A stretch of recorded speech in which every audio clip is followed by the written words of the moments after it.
Big boss ഹൗസിൽ തൻ്റെ സ്വന്തം തിരിച്ചറിവുണ്ടാക്കിയ ഒരാളാണ് നെവിൻ. ആദ്യ ദിവസം മുതൽ തന്നെ ഇമോഷണലുകളും പ്രതികരണങ്ങളും താരങ്ങൾക്കൊപ്പം തുറന്ന മനസ്സോടെ സംസാരിക്കുന്ന സ്വഭാവവുമാണ് എല്ലാവരെയും ആകർഷിച്ചത്.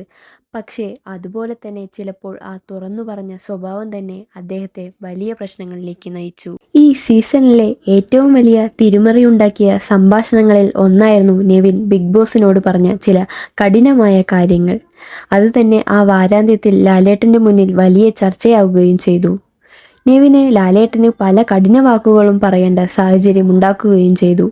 ആ നിമിഷം നെവിന് കടുപ്പമായിരുന്നുവെങ്കിലും അതെല്ലാം നേരിട്ട് ഏറ്റുവാങ്ങി നിന്നത് അദ്ദേഹത്തിൻ്റെ ശക്തിയാണ്. അതേസമയം ഗെയിമിൽ തൻ്റെ സ്ഥാനം പിടിക്കാൻ ശ്രമിക്കുന്ന ഒരാളായിരുന്നു അദ്ദേഹം. പലപ്പോഴും തെറ്റിപ്പോയെങ്കിലും ഓരോ തവണയും തിരുത്താൻ ശ്രമിക്കുന്ന സ്വഭാവം കാണിച്ചിരുന്നു. ഹൗസിനകത്തെ ബന്ധങ്ങളും ഫൈറ്റുകളും എല്ലാം നെവിൻ്റെ ഗെയിമിൻ്റെ ഭാഗമായിരുന്നു. ഇന്ന് അദ്ദേഹം എവിക്ഷൻ നേരിടുകയാണ്. തേർഡ് റണ്ണറപ്പായി മാറിയിരിക്കുന്നു നെവിൻ. തിരിച്ചടികൾ വന്നാലും പിന്നോട്ട് പോകരുതെന്ന മനസ്സുമായിട്ടാണ് നെവിനെ നമ്മൾ ഓർത്തിരിക്കുക. ഇതുപോലുള്ള കൂടുതൽ വീഡിയോകൾക്കായി ചാനൽ സബ്സ്ക്രൈബ് ചെയ്യൂ.